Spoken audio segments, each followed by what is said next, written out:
ગુણોત્સવનો કાર્યક્રમ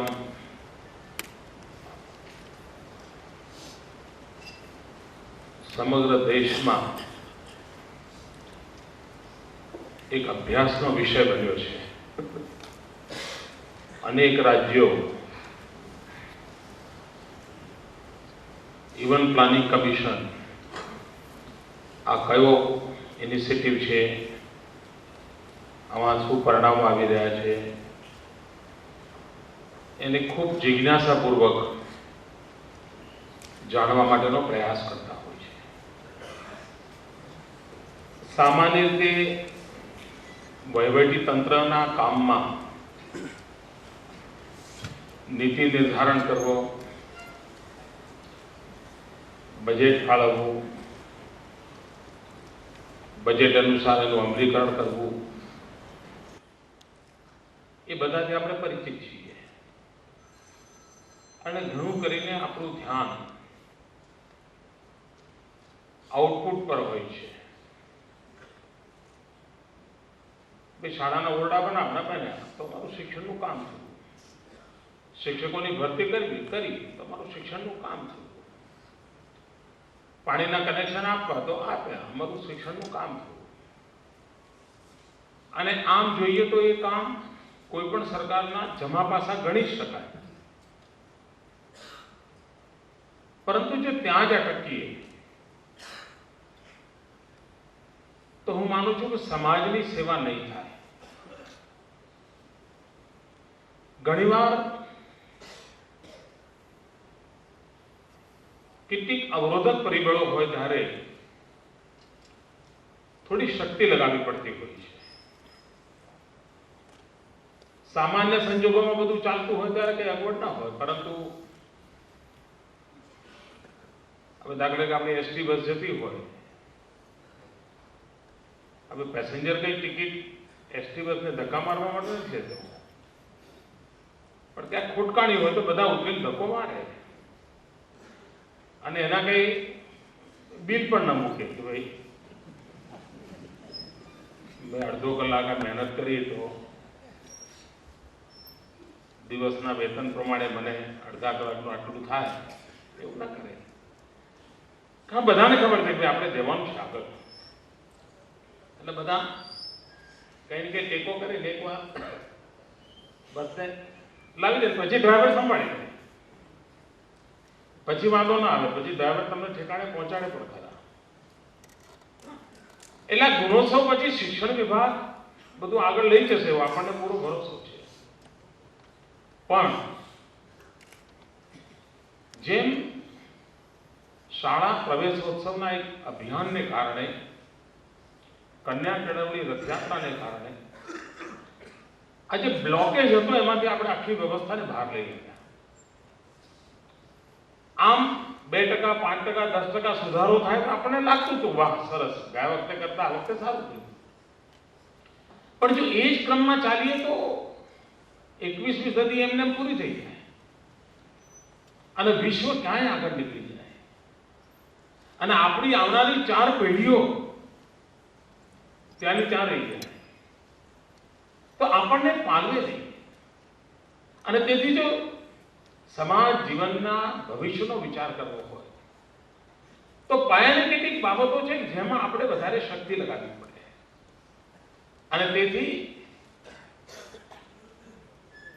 દરેક સ્તરના સૌએ મહેનત કરીને ગુજરાતમાં બાળકો શાળાએ જાય એવું લગભગ દરેક કુટુંબમાં પ્રસ્થાપિત કરી દીધું. પહેલા કદાચ શિક્ષણ ન હતું, બધા બાળકો શાળામાં આવે, શિક્ષણ વિભાગને હતું, પણ ગામને કે પ્રત્યેક પરિવારને એ પ્રાયોરિટીનું કામ નહોતું. એમને લાગે ઠીક છે હવે જાય તો સારું, ના જાય સારું. પણ આજે વાતાવરણ બદલાયું તો 5-7 વર્ષના પુરુષાર્થને કારણે, શાળા પ્રવેશોત્સવના કારણે આજે 100% એનરોલમાં ગુજરાત યશસ્વી થયું છે. અને હું માનું છું આ કામ જેમણે કર્યું છે, કેટલાક લોકો નથી કહેતા કે કોઈના જીવનમાં કઈ સારી ઘટના બને તો એમ કે ભાઈ તમારું પૂર્વજન્મનું કોઈ કર્મ છે જેના કારણે તમને આ લાભ મળે. મોટા અકસ્માતમાંથી બચી જાય તો કોઈ એમ કે ભાઈ કોઈ પુણ્ય જે પૂર્વજન્મના કંઈ પુણ્ય છે તમારી જોડે. હું આપને વિશ્વાસ આપું છું, જેમણે આ કામમાં ભાગ લીધો છે એમના આવતા જન્મમાં આનો લાભ મળવાનો જ છે. એટલું આ પવિત્ર કામ છે, એટલું પવિત્ર કામ છે.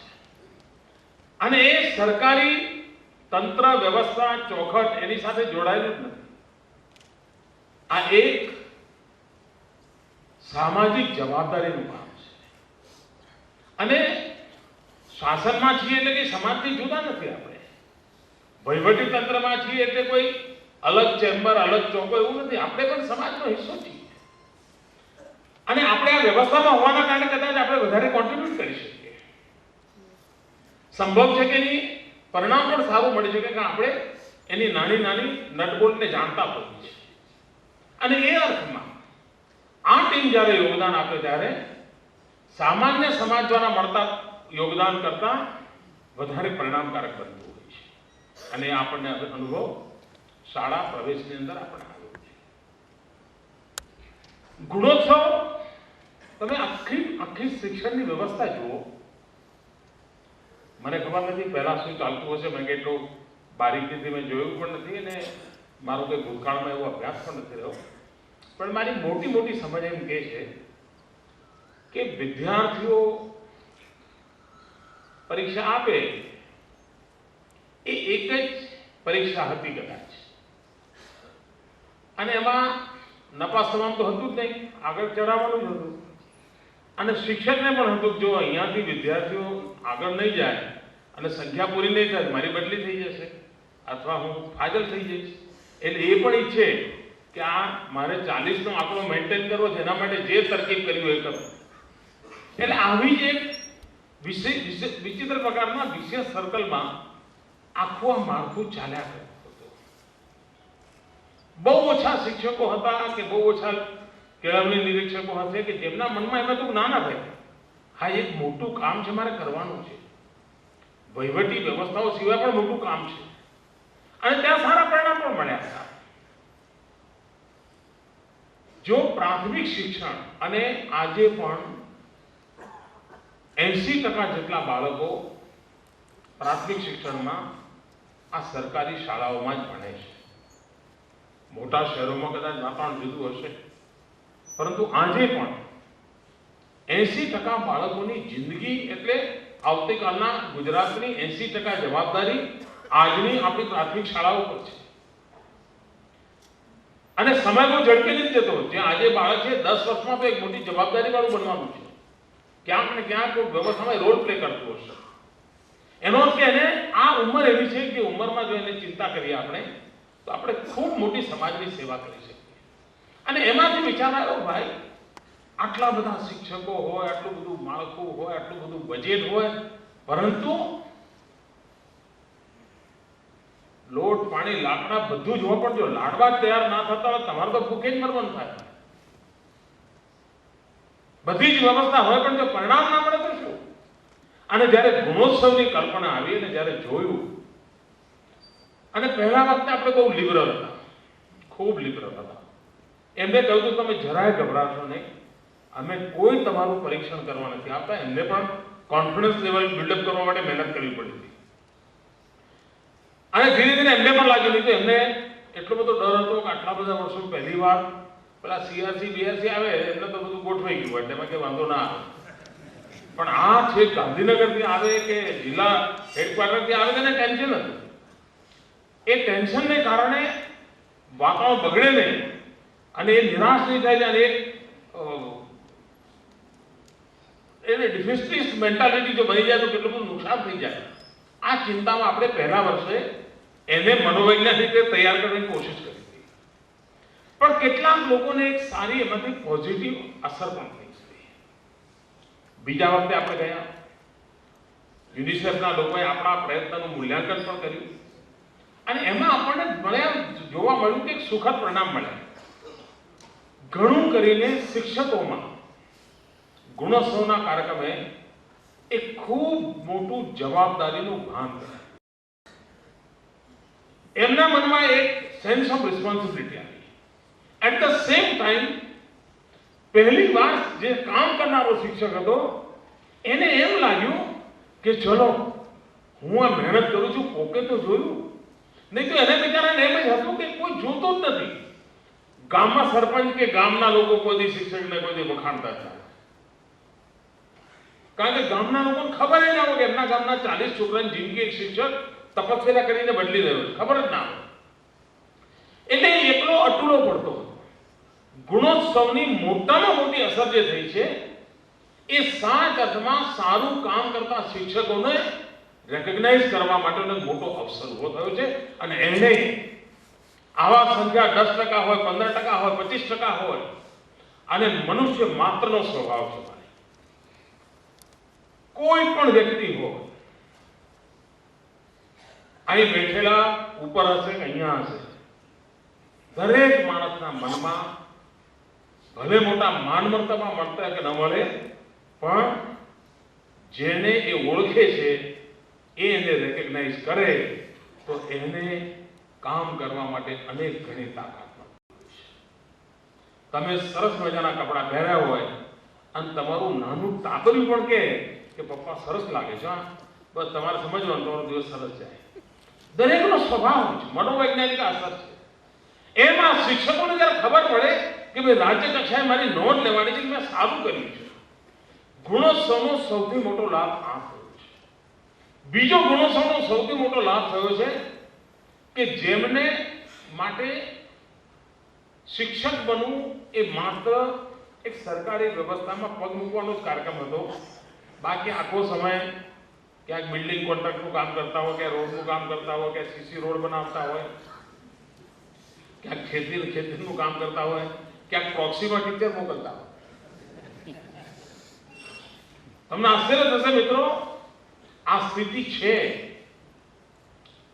સદભાગ્ય કદાચ ગુજરાતમાં નહીં હોય, પણ અનેક જગ્યાએ છે કે જેમાં પગાર પર એક શિક્ષક હોય અને ત્યાં આવનાર બીજો હોય. આ પ્રકારની વૃત્તિના જે લોકો હતા એમને જરૂર ભય પેદા થયો છે કે ભાઈ હવે હું એકાઉન્ટેબલ છું, કોઈ છે મારો જે હિસાબ માંગે છે.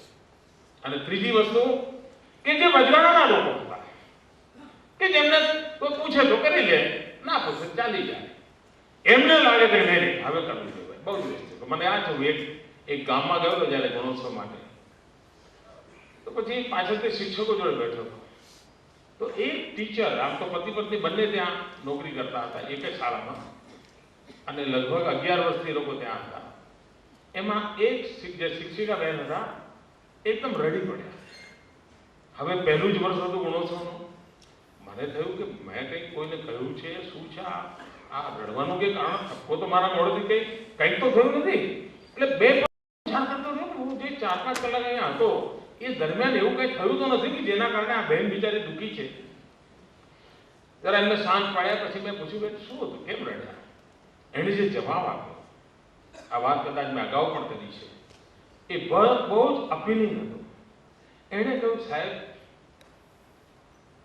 મને આજે ખૂબ દુઃખ થાય છે એટલે હું રડી. તો કેમ? તો કે અમે જો 11 વર્ષ કામ કર્યું હતું તો તમને અહીંયા ના આવવું પડ્યું. રાજ્યના મુખ્યમંત્રીએ બીજા કામ છોડીને આ કામ કરવા ન આવવું પડ્યું. અને એનું મને દુઃખ છે કે જો અમે 11 વર્ષ કામ કર્યું હોત તો. અને મને પસ્તાવો થાય છે કે મેં 11 વર્ષ માત્ર પગાર લીધો છે ને, ખાલી આવ્યા છે ને ગયા છે. આજે અમને લાગે કે અમારે કરવા જેવા કામો હતા. હું માનું છું કે આવા અનેક લોકો હશે કે જેમના મનમાં અંતર મનમાં કોઈ જાગરણ થવાની સંભાવના છે. મિત્રો, આપણે માટે ઘણીવાર તમે પ્રેઝન્ટેશન જોતા હશો ત્યારે એમ લાગે હવે આવડો મોટો વીજળી વિભાગ છે, આટલા બધા રૂપિયા સરકાર ખર્ચે છે, વીજળીના તાર ખુલ્લા છે કે નહીં અમારે જોવાનું? કોઈને પણ થાય. એક મુખ્યમંત્રી કોઈ શાળામાં ગુણોત્સવ માટે જશે, આ જોશે વીજળીના તાર જોશે, સંડાસ સાફ છે કે નહીં જોશે. ભાઈઓ બહેનો, કદાચ આ કામ નાનું લાગતું હશે, પરંતુ આ 3 દિવસ 3 મિનિટ તમે આપી હશે, એક ચીજને સહિત નિરીક્ષણ કરીને એમને ટકોર કરી હશે, આપ કલ્પના કરી શકો ગુજરાતની આવતીકાલ કેટલી બદલાશે. તમારું આ 3 મિનિટનું યોગદાન પણ કેટલું મોટું કોન્ટ્રીબ્યુશન કરવાનું છે. અને હું સ્પષ્ટ બતાવું છું મિત્રો કે ગુજરાતના પ્રાથમિક શાળાને એક મોડેલ તરીકે કેમ ડેવલપ ના કરી શકીએ? આ વિચાર કરો, લગભગ 2 લાખ કરતા વધારે લોકો આમાં જોડાયેલા છે, જેના સરકારની તિજોરીમાંથી પૈસા જાય છે. 2 લાખ લોકો મિત્રો આખા સમાજ જીવનને પલટી શકે, આખા સમાજ જીવનને પલટી શકે. તો સમાજ જીવન છોડીએ, નાના ભૂલકા જેમની પાસે છે એમની તો જિંદગી બદલે. કેટલાક બાબતોમાં એવું પણ જોવા મળ્યું કે પ્રથમ ગુણોત્સવ પછી જ્યારે લાગ્યું કે આ એક રેગ્યુલર, એક ઇન્સ્ટિટ્યુશનલાઇઝ એક્ટિવિટી બનવાની છે, અને જ્યારે ઇન્સ્ટિટ્યુશનલાઇઝ એક્ટિવિટી થાય ત્યારે સરકારી તંત્રમાં પરિણામો પણ મળતા હોય છે. તમે એડહોકથી ચલાવો તો થાક ઘણો લાગે, પરિણામ ન મળે. આમાં થાક ઘટતો જવાનો, જેમ જેમ દિવસ પસાર થશે એમ મહેનત પણ ઘટવાની છે, થાક પણ ઘટવાનો છે, અને ઓટો પાયલોટ વ્યવસ્થા ઉભી થવાની છે. ગુણોત્સવનો એક બીજો લાભ આ થયો કે અનેક જિલ્લાઓએ, માત્ર હું તાલુકો કે શાળા નથી કહેતો, અનેક જિલ્લાઓએ ઇનિશિયેટિવ લઈને ગુણોત્સવ પહેલા આખા ગામમાં વાતાવરણ બનાવ્યું, જિલ્લામાં વાતાવરણ બનાવ્યું કે ભાઈ આપણામાં આટલી કચાશ છે, દૂર કરીએ. આપણી ઉણપો છે વ્યવસ્થાની અંદર, એને દૂર કરીએ. માળખાકીય બાબતોમાં આટલી તકલીફો છે, એને દૂર કરીએ.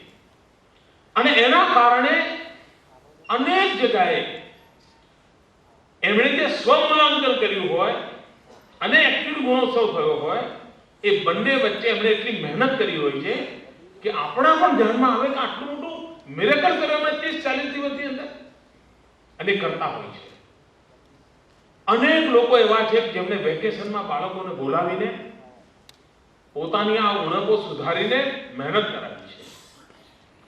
મને લાગે છે કે આ સિન્સિયરિટીનું પ્લસ પોઝિશન છે. અને પ્લસ પોઝિશન કેટલું મોટું પરિણામ, એનો અર્થ કે બધું બગડી નથી ગયું, શિક્ષણ નકામો નથી થઈ ગયો, તંત્ર નકામો નથી થઈ ગયું. સેજ એને પ્રેરિત કરવાની જરૂરિયાત છે. અને ગુણોત્સવ નામના એક મુવમેન્ટે એ પ્રેરણા પૂરી પાડી છે, અને એનું પરિણામ એ મળ્યું છે કે અનેક શાળાઓ શિક્ષકોના ઇનિશિયેટિવથી, ક્યાંક જિલ્લાના ઇનિશિયેટિવથી, ક્યાંક તાલુકાના ઇનિશિયેટિવથી એમણે ભારે જહેમત કરી છે અને સુધારા માટેનો પ્રયાસ આપ્યો છે. ઘણીવાર કેટલાકને સારું કરવું હોય તેને ખબર નહોતી કે સારાના પેરામીટર કેટલા હોય. આ ગુણોત્સવને કારણે એને લાગ્યું છે કે સારી શાળાના આટલા પેરામીટર હોય અને મારે બધામાં કરવું જોઈએ, અને તેથી એ દરેકની અંદર ધ્યાન આપવું છે. નહીં તો કોમ્પ્યુટર બગડ્યું છે તો પત્ર લખવા જ પૂરતી ચિંતા કરે કે ભાઈ હવે પત્ર લખો કે ભાઈ કોઈ રિપેરિંગ વાળાને મોકલજો. રિપેરિંગ વાળો માંદો હોય તો આખી નિશાન માંદી પડી જાય. આ જે વ્યવસ્થાની ખામીઓ હતી એની તરફ એક સજીવ રીતે જીવંતતાથી જોવા માટેનું વાતાવરણ ઉભું થયું છે. તો આપણા 3 દિવસની મહેનત સમગ્ર રાજ્યના ભાગ્યને બદલી રહી છે.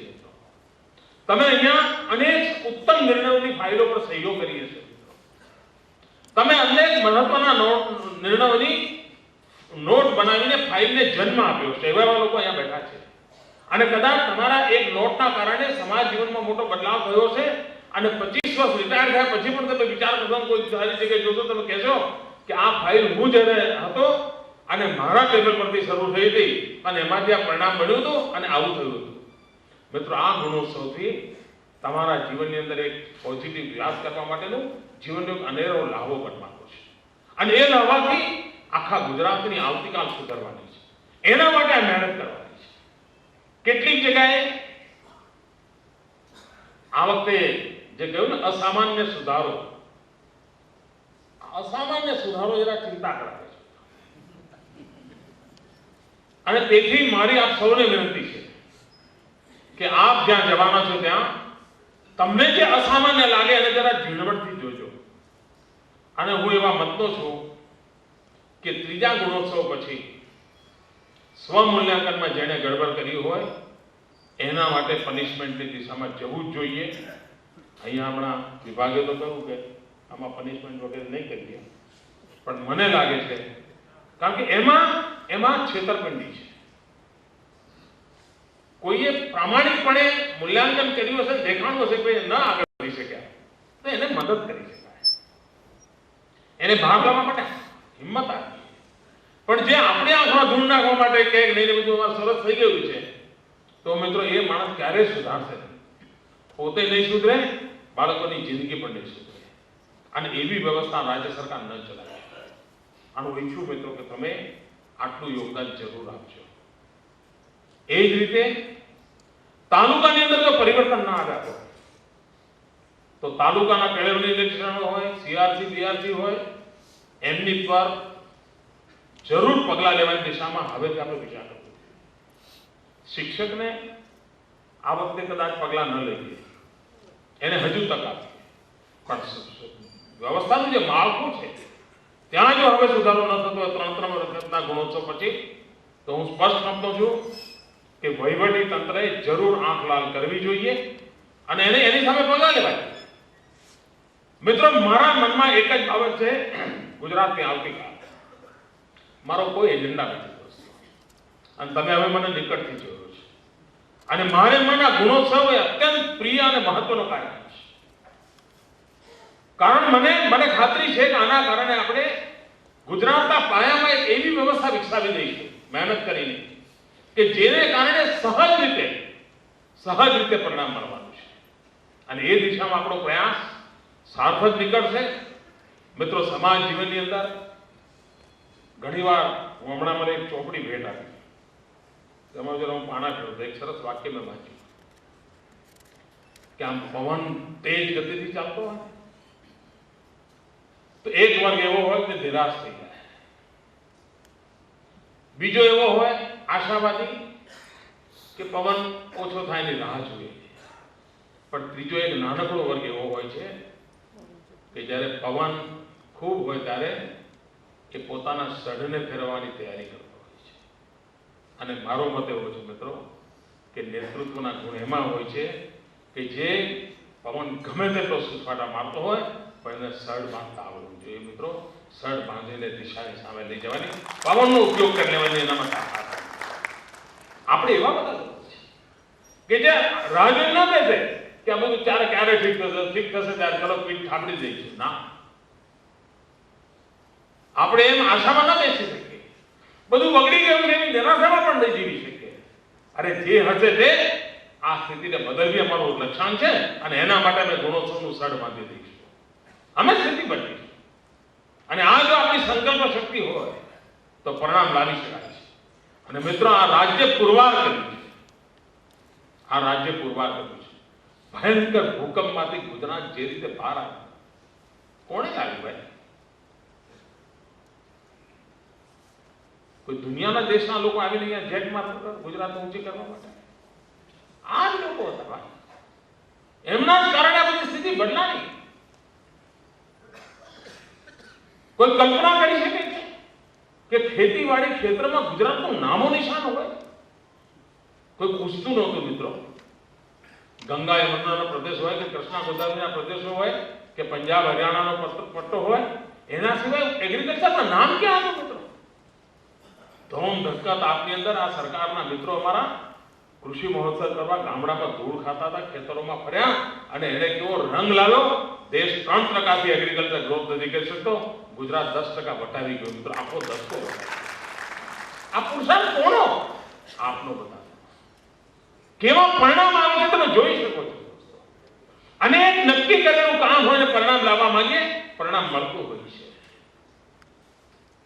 કોઈ પણ વિષયને તમે હાથ લગાવી જોજો મિત્રો. ઘણીવાર ઈશ્વરની ખૂબ નિકટ જાઓ તમે આમ ઉભા રહો ને, હનુમાનજીનું ચિત્ર હોય ને તમે એકદમ જોડે તો કશું ના દેખાય, પણ સાહેબ દરજે જોયું ને હનુમાનજીનું વિરાટ રૂપ દેખાય. એમ તમે વ્યવસ્થામાં હોવાના કારણે ઘણીવાર તમે કરેલા કામો તમને જ ન દેખાય. સહેજ નીકળીને તમે જુઓ મિત્રો, સ્ટેડિયમમાં મેચ જોતા હોય ને તો બોલ ક્યાં ગયો તો 4 મિનિટ જોવું પડે, પણ ટીવી પર જોતા હોય ને તો તરત ખબર પડે બોલ આમ ગયો. સહેજ તમે દૂરથી જુઓ, સહેજ બહાર ઉભા રહીને જુઓ, સરકારી વહીવટી તંત્રમાંથી બહાર ઉભા રહીને જોજો તો તમને લાગશે કે તમે કેવા અદ્ભુત પરાક્રમો કર્યા છે, જેના કારણે આ ગુજરાત 10 વર્ષમાં આટલું આગળ ગયું છે. આપના પુરુષાર્થને આપ ઓળખો, એનાથી પરિણામ મળવાનું છે. પરિણામ એનાથી મળવાનું. અને હું એવા મતનો છું.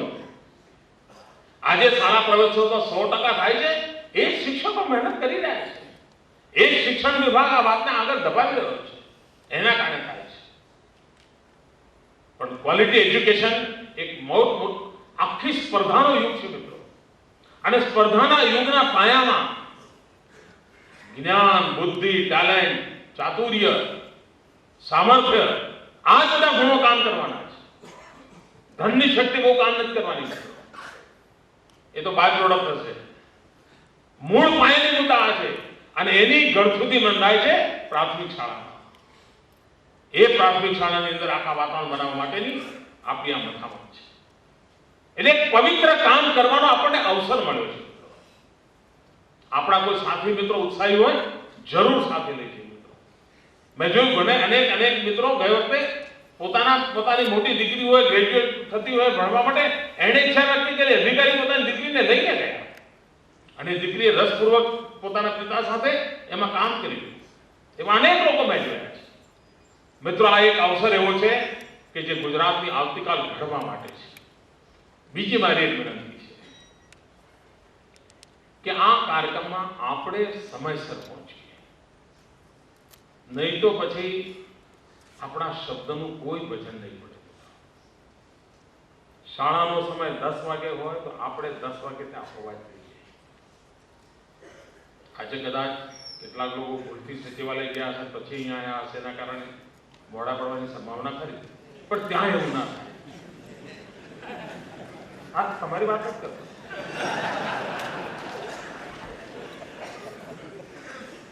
પણ ક્યાં એવું ન થાય મિત્રો, કારણ કે એ બાળકો આ બધી ચીજો જોતા હોય છે, શિક્ષક પણ જોતો હોય છે. થોડું કષ્ટ પડે, રોજની આદતોમાં કષ્ટ પડે તો પણ આની આપણે ચિંતા કરીએ. બીજું, સાંજે વાલીઓ સાથેની મીટિંગ છે. એમાં વાલીઓને પ્રેરિત કરીએ કે ભાઈ આ શાળા કોઈ સરકારી કાર્યક્રમ નથી. શાળા એ ગામનું ઘરેણું છે ભાઈ. અને એની બાબતે ગામ ન કરે. ગામડાને પૂછજો તમે, ભાઈ તમારામાંથી કેટલા છે કે જેમણે આ નિશાળના કમ્પાઉન્ડમાં પગ મૂક્યો, કેટલા વર્ષ પછી મૂક્યો? અનેક લોકો હશે કે જે પોતે નિશાળ છોડ્યા પછી ત્યાં ડોક્યું એ નહીં કર્યું હોય. એના છોકરા ત્યાં ભણી ગયા હશે, છોકરાના છોકરા ભણતા હશે, એને નહીં જોયું. જાણે કાંઈ પરવાની. ગામમાં મંદિરમાં બધા જતા હોય, શાળામાં ના. આપણે ગામને શાળામય બનાવવું છે. જો ગામને શાળામય બનાવીએ તો શાળા પોતે જ આખા ગામનું એક એવી ઉર્જા કેન્દ્ર બની શકે, એક એવું ચેતના કેન્દ્ર બની શકે કે જે ગામ આખાને ડ્રાઈવ કરી શકે. ગામ આખાને ડ્રાઈવ કરી શકે. ઘણીવાર તો શાળા એવી હોય કે બાળકોના લોકો પૂછે કે ભાઈ આજે શું નવા સમાચાર શું છે? બાળક કહી શકે કે અમારી શાળામાં આજે આ વાત શિક્ષક કરતા હતા, આજે કંઈક આવું ચાલે છે. આખા ગામનું ઘડતર થઈ શકે. હું માનું છું કે વાલીઓ સાથેની વાતચીતમાં એમને પ્રેરિત કરીએ, એમને ઉત્સાહિત કરીએ કે ભાઈ આ તમારા જ બાળકો ભણે એટલા માટે નહીં, શાળા એ ગામની પોતાની સંપત્તિ છે અને એની સંપૂર્ણ દરકાર કરવાની જવાબદારી ગામની છે. ગઈકાલે હું સરપંચોને મળ્યો, મેં એમને આગ્રહ કર્યો છે. અને હમણાં તો જેમ આ કામ કરી છે, હમણાં આપણે ગામને શ્રેષ્ઠ ગામોનું ઇનામ આપી રહ્યા છે. એના કેટલાક પેરામીટરમાં આ પણ છે કે ભાઈ તમારા ગામની શાળા એ ગ્રેડમાં આવી છે કે નથી આવી.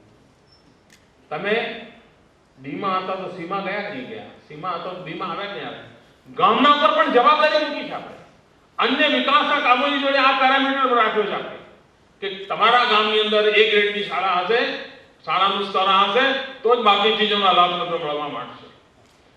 માત્ર તમારી પાસે મહેનત કરાવી છે એમ નહીં, અને વ્યવસ્થાઓ પણ એવી વિકસાવવી છે કે જેનું પરિણામ એ આવે કે ભાઈ કોઈ ગામ કંઈ માગે, રોડ જોઈએ તો ઉભા રહો, પહેલા તમારા ગામની શાળા એ ગ્રેડ મળી જાય.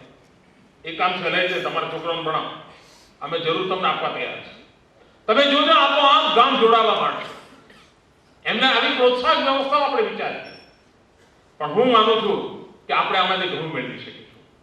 બીજી એક બાબત બે ચીજો તરફ આપણે ધ્યાન કેન્દ્રિત કરવા માંગીએ છીએ. તમારામાંથી કોઈને રસ હોય તો આમ તો ડિજિટલ એડિશન પણ છે અને વેબસાઇટ પર પણ અવેલેબલ છે. આપણું જે એક ઇનોવેશન કમિશન છે, આ ઇનોવેશન કમિશને હમણાં એક પુસ્તિકા બહાર પાડી છે જે શિક્ષકોએ આગવા નવા ઇનોવેટિવ પ્રયોગો કર્યા છે, શિક્ષણમાં નવીનતા લાવ્યા છે અને એમણે આઉટ ઓફ બોક્સ થિંકિંગ કરીને નવું કંઈક કર્યું છે, એવી ચીજોને સંગ્રહિત કરીને આપણે એક નાનકડી બુક પાડી છે, ડિજિટલી ઇન્ટરનેટ પર અવેલેબલ છે. તમે આ જાઓ ત્યારે શિક્ષકો જોડે આવા કોઈ ઇનોવેટિવ પ્રયોગો કર્યા હોય તો તમે એમને પ્રેરિત કરો કે લોકો પોતાની આ જે પ્રયોગ સફળ થયો છે એની વિગતો રાજ્યને મોકલે. એની બહુ મહત્વ છે. તમે પણ ટપકાવીને લેતા હો ને, અહીંયા તમે ડિપાર્ટમેન્ટને આપો. એ જ રીતે એના કારણે બે બાબત, એને જો ઇનોવેશન કર્યા હશે કે નવીનતા કરીએ છે તો એની રેકગ્નાઇઝ પણ થશે ને બીજા લોકોને એની પ્રેરણા મળશે. અને ઘણા શિક્ષકો છે મિત્રો, ખૂબ મૌલિક બાબતો કરી હોય છે, ખૂબ મૌલિક બાબતો કરી હોય છે. એ જ રીતે જેણે અસામાન્ય સુધારો કર્યો છે અને તમને જોયા પછી પણ લાગે હા યાર આણે તો ગજબ કર્યું છે. ગઈ વખતે તો આ સાહેબ ડબ્બા સ્કૂલ હતી અને એકદમ આવી ચેતનવાળી કેવી રીતે બની ગઈ.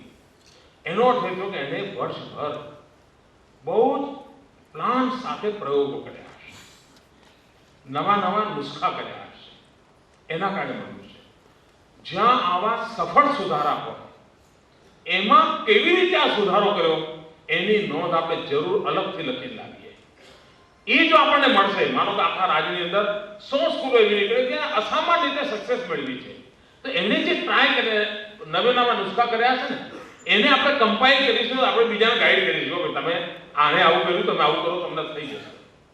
અને મિત્રો એક બાબત મેં જોઈ છે, આપ કલ્પના નહીં કરી શકો, આદિવાસી વિસ્તારમાં જે શિક્ષણની ભૂખ જાગી છે અને શિક્ષણમાં જે ક્વોલિટેટિવ ચેન્જ મેં આદિવાસી વિસ્તારમાં જોયું છે.